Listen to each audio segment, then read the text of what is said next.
Shivkranti TV news अन्याय, अत्याचार, बेकायदेशीर कृत्य करणाऱ्या विरुद्ध शोषित पीडित न्याय देणारा एकच आवाज। शिवक्रांती टीव्ही दिनबंधू न्यूज संपादक सत्यशोधक शंकरराव लिंगे 73 87 37 78 मराठा विरुद्ध ओबीसी प्रस्थापितांचं राजकारण क्रमशः 83 पुढे आले आहे। उच्च शिक्षण संस्थांमध्ये प्रवेश प्राप्त आरक्षित विद्यार्थ्यांना जातीगत भेदभाव व हिणवणुकीचे अनुभव सर्रास सहन करावे लागतात, तर त्यातून काही जणांनी आत्महत्या केल्याचं उघडकीस आलंय। मागासवर्गीय विद्यार्थ्यांच्या प्रवेशावर चर्चा होते, पण त्यांना दिल्या जाणाऱ्या वागणुकीवर मौन का साधले जाते?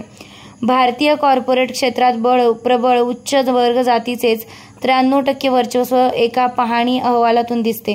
राहुल गांधींनी संसदेमध्ये बोलताना सांगितले की मंत्रालयात 90 सचिव आहेत, त्यापैकी फक्त 3च ओबीसी आहेत। तसेच द हिंदूमध्ये 6 अभ्यासकांनी मागील जनगणनेचा अभ्यास करून एक आर्टिकल लिहिले, त्यानुसार प्राथमिक शाळेत जाण्याच्या वयोगटातील 8.4 कोटी मुलं मुली शाळाबाह्य असल्याचं सांगितलंय। जर्मनीच्या लोकसंख्या एवढी ही फिगर आहे।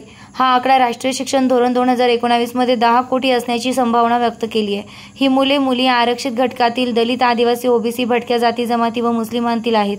वास्तविक याची कोणीही दखल घेतली नाही। ना मीडियामध्ये ब्रेकिंग न्यूज झाली, ना चर्चा झाली। ती काही उच्च जात वर्गांची नाहीत। जर असते तर निश्चितच झाली असती। जपानमध्ये एका मुलीच्या शिक्षणासाठी रेल्वे चालवली जाते, एवढी काळजी वाहिली जाते म्हणून, परंतु भारतात करोडो विद्यार्थ्यांची शैक्षणिक कत्तलीकरण केले जाते। एक नवीन शिक्षण बंदी लादली जाते। शिक्षण हक्क कायदा असतानाही कोणाचे काहीच उत्तरदायित्व नाही का? मंडलोत्तर काळात शिक्षण, नोकऱ्या व काही प्रमाणात स्थानिक स्वराज्य संस्थांमधील आरक्षण संपवण्याचाच घाट घातलाय। बांटी या आयोगानं आडनावाच्या आधारे ओबीसींचे थातुरमातुर सर्वेक्षण केल्यानं ओबीसी लोकसंख्येची वस्तुनिष्ठ आकडेवारी समोर आली नाही। परिणामी ओबीसी राजकीय आरक्षण कमी झालं। जवळपास 18,000 स्थानिक स्वराज्य संस्थांच्या जागा कमी झाल्या आहेत। ही सरळ आरक्षित घटकांसोबत बेईमानी आहे। आरक्षणाविरोधकांनी सत्ता काबीज केली आहे। एकीकडे प्रधानमंत्री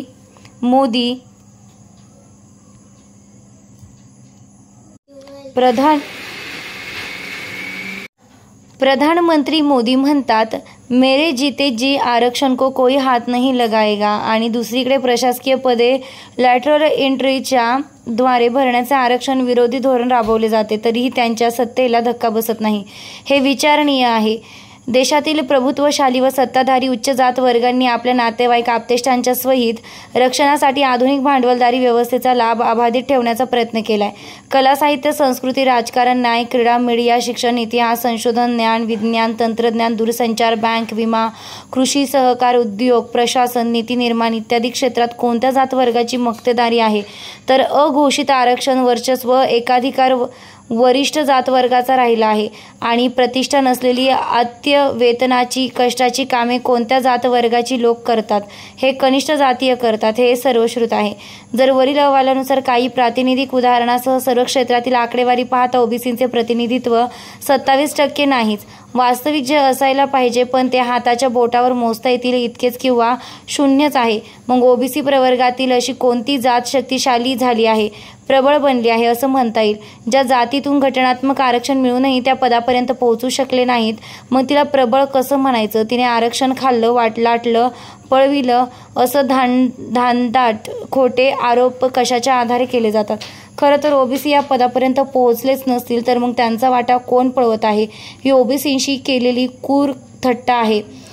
मागास जातींच्या आरक्षण धोरणावर कायम प्रतिगामी व जातीवादी शक्तींनी हल्ले चढवलेत, चुकीचे आरोप व संशय निर्माण केलेत, आरक्षणाच्या अनुषंगाने हेतू पुरस्कार गैरसमज, द्वेष पसरविलेत। आरक्षणामुळे 40% वाला पुढे जातो आणि 95% वाला मागे राहतो, लायकी नसलेल्या लोकांच्या हाताखाली काम करावं लागतं वगैरे। उदाहरणार्थ, कोणत्याही स्पर्धा परीक्षेचा निकाल प्रवर्गनिहाय बघितला तरी सत्यता समोर येईल। ओपन आणि ओबीसी एससी वर्गाच्या विद्यार्थ्यांचा गुणवंत नाममात्र फरक आढळेल। आदिवासी हे मुख्य प्रवाहाच्या खूपच दूर आहे, तरीही त्यांचे गुण खूपच कमी असतात असे नाही, त्या खालोखालच असतात। आरक्षणानं गुणवत्ताहीनांची भरती होते आणि लायकी नसलेले प्रशासनात येतात। हा धांदाच खोटा तर्क मानला जातोय। पाहिजे. खरं तर आरक्षणाची अंमलबजावणी काटेकोरपणे झाली नाही, अनुशेष भरला नाही. राखीव जागांमुळे कोणाचे हित धोक्यात येते, ज्यांच्या अतिरिक्त हितावर परिणाम होतात तेच आरक्षण विरोधक देशहित धोक्यात, गुणवत्ता धोक्यात, हिंदू खतरे में है म्हणून ओरड करतात. हेच लोक मागासवर्गीयांच्या आरक्षणावर, विकास योजना, सवलती, शिष्यवृत्तींवर डल्ला मारतात. सत्तेचा दुरुपयोग करून बिंदू नामावलीचा विचार न करता जवळच्या लोकांना भ्रष्ट मार्गानं. Shivkranti TV, Deenbandhu news channel subscribe करा, लाईक करा, बातमी व्हिडिओ शेअर करा, फॉरवर्ड करा, कमेंट करा, आयकॉन बेल दाबा. अन्याय, अत्याचार, भ्रष्टाचार, बेकायदेशीर काम होत असेल तर त्याची बातमी, आपल्याकडील विशिष्ट बातम्या, लेख, काही गुणीजन गुणवंत यांची यशोगाथा, समाजोपयोगी मार्गदर्शन, लेख, नोकरीविषयक बातम्या, वाढदिवस, रौप्य महोत्सव, सुवर्ण महोत्सव, अमृत महोत्सव, उद्योगधंद्यांचं उद्घाटन, यशस्वी उद्योगाची माहिती तसेच जाहिराती न घाबरता न लाजता आपले लिखाण, फोटो, व्हिडिओ पाठवा. आपल्या बातम्या निर्भीडपणे प्रसिद्ध केल्या जातील.